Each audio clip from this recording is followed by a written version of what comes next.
The video you're watching right now might be one of the most important things you've ever seen in your life. I'm not exaggerating, because what I'm going to tell you today was written 5,000 years ago on a clay tablet. And from that day to this, nothing has changed. The rules of wealth are the same. The behavior of money is the same. The mistakes people make, exactly the same. There was a city in Mesopotamia. Its name was Babylon. Even the name alone carries a certain power, doesn't it? When people think of it, they imagine gold mines, they imagine forests, they imagine natural riches stretching as far as the eye can see. But the truth was very different. Babylon was built on a flat valley, on a dry, bare, ordinary piece of land. It had no mines, no forests, no special resources of any kind. So how did this city become the wealthiest city in the world? One word, mind. These people had learned to truly understand money, and everything they learned, they carved onto clay tablets. Thousands of years later, an archaeologist found those tablets, translated them, read them, and froze right where he stood. Because what was written on those tablets was still just as valid today. The name of the richest man in Babylon was Arkad. But Arkad was not born rich. He didn't come from a wealthy family. He had no special talent. In the beginning, he was completely the same as everyone else, an ordinary scribe. Every day he worked for hours, earned money, but always stayed in the same place. What he earned came in, what he earned went out. It came in, it went out. Until the day he asked himself a single question. Why do I always work, but never become wealthy? And that one question changed everything. Years passed. Arkad was now the richest man in Babylon. Everyone wondered about his secret. Everyone asked questions. Everyone wanted to catch just a small clue. One day, an old friend came to see him. The man was not doing well at all. He had debts, he had a family depending on him, and his hope had almost completely run out. He sat down across from Arkad. He placed 2 copper coins on the table. "Keep this money," he said. "But please, tell me the secret of wealth." Arkad looked at the man. Then he smiled. "Very well," he said. "But first, I need to finish this work." That night, Arkad worked until morning. When the sun rose, the work was done. His ship was ready on time. Everything was exactly in its place.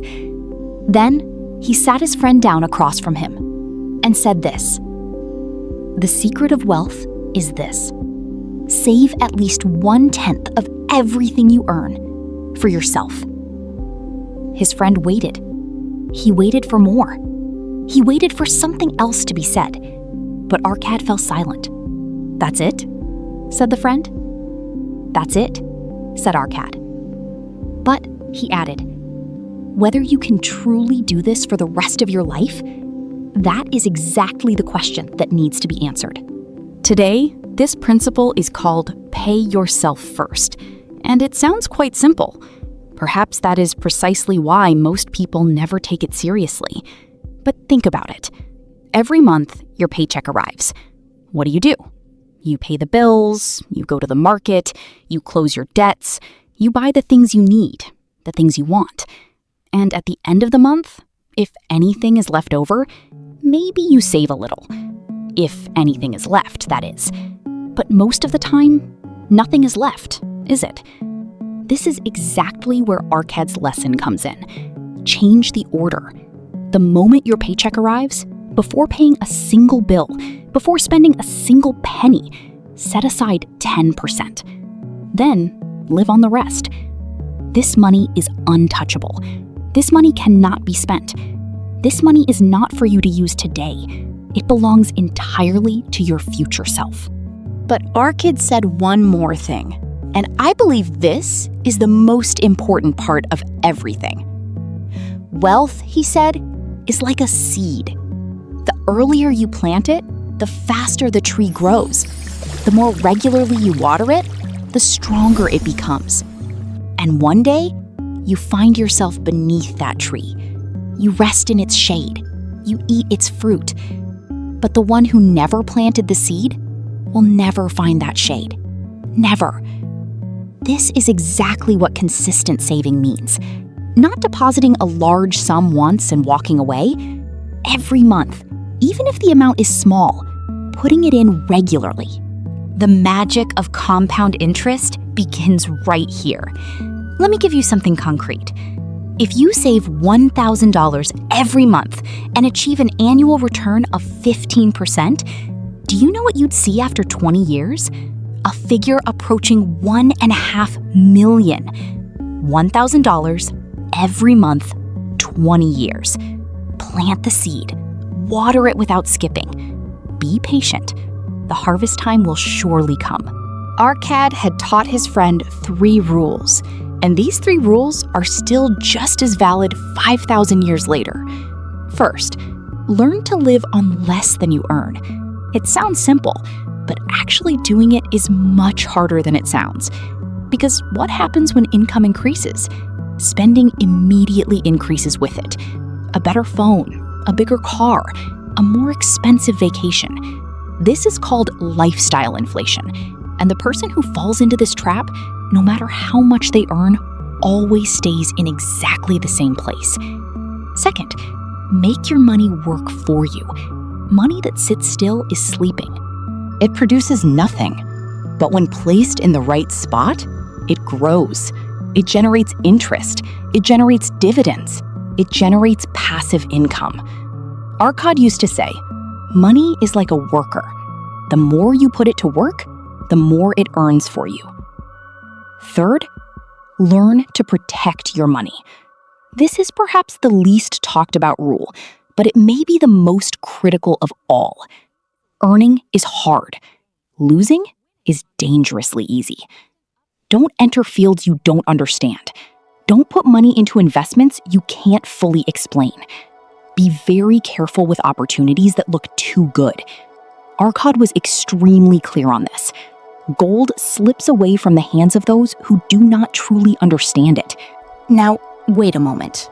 I know exactly what's going through your mind right now. I really do. Easy for you to say. I'm barely making ends meet as it is. What tenth of what am I supposed to save? Arkad was asked the same question, and his answer was honest, uncomfortably honest. Look carefully at the things you call necessary expenses, he said.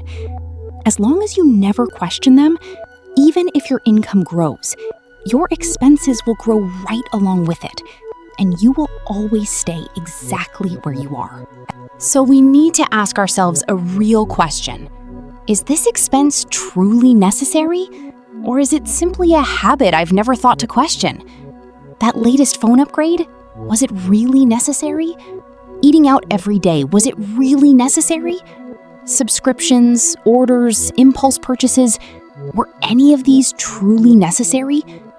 As long as we keep running from these questions, no matter how much we earn, we will always have the same complaints. Try this. Look at every expense you made last month. Write them all down. Divide them into categories. Which ones were truly necessary and which ones were simply habits? Everyone who takes this exercise seriously ends up shocked, because most of the time, the real problem is not the size of your income. It's the spending habit itself. 5,000 years ago, accessing knowledge was nearly impossible. To learn something meaningful, you had to work beside a master for years. Books were extremely rare. Knowledge belonged to only a chosen handful of people. Today, everything is right at your fingertips. You don't even need to spend money to become financially literate.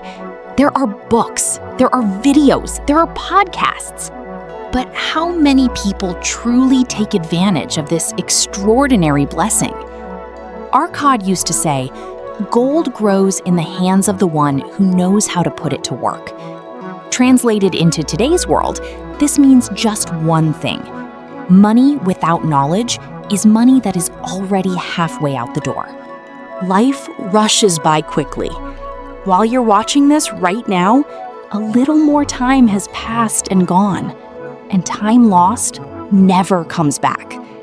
And while you continue to lose time, somewhere out there, someone is saving despite earning very little.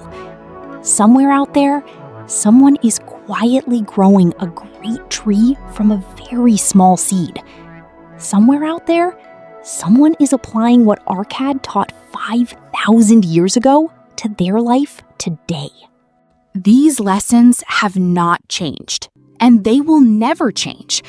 The only thing that has changed is how much easier it has become to reach them. The richest man in Babylon wrote his secret onto a clay tablet. You just learned it by looking at a screen. Now only one question remains. Will you simply pass by, having only learned it? Or will you wake up tomorrow morning and truly begin?